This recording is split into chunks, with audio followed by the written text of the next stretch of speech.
આની અંદર છે ને આ રોક ફોસ્ફેટ આવે, રોક ફોસ્ફેટ.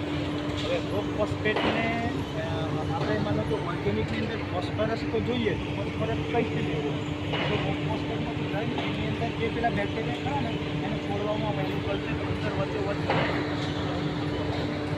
એનો જે સટ્ટો મારેલો હોય ને એ આવતી સાલનો હોય, ગઈ સાલનો સટ્ટો મારવામાં આવે અને એને પ્રોસેસ થવા દે અને એથી પછી આ મટીરિયલ તૈયાર થવામાં આવે. તો જ પ્રોસેસ થાય પહેલાં આની અંદર તમારે લીંબોડીનો ખોળ, લીંબોડીનો ખોળ, પછી સુગર કમ્પોસ્ટ, પછી પોલ્ટ્રી, બરાબર, આ બધું મટીરિયલ પછી આ બાજુ આવો પાવડર છે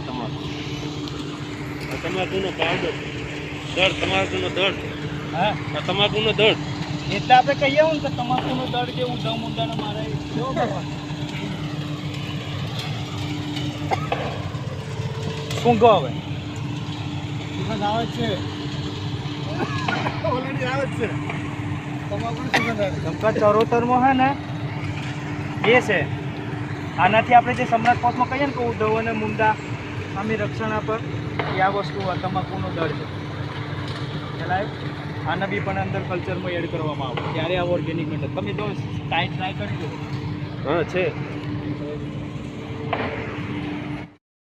પ્રોસેસમાં જવા દેવામાં આવે. ખરીદભાઈ લીધેલું. હા, ખરીદનું પાક. હા, અને એને શું હોય એ અલભ્ય અવસ્થામાં હોય અને લભ્ય અવસ્થામાં કન્વર્ટ કરવા માટે ફોસ્ફરસ પ્રોસેસિંગ બેક્ટેરિયાનો પ્રોસેસમાં 90 દિવસ અથાવા દેવામાં આવે અને પેલો જે સટ્ટો મારે ને એ 1 વર્ષનો હોય એમાંથી જ આવે. હવે આ બધો હવે વરસાદ આવવા ને એટલે આનો હવે સટ્ટો બનશે.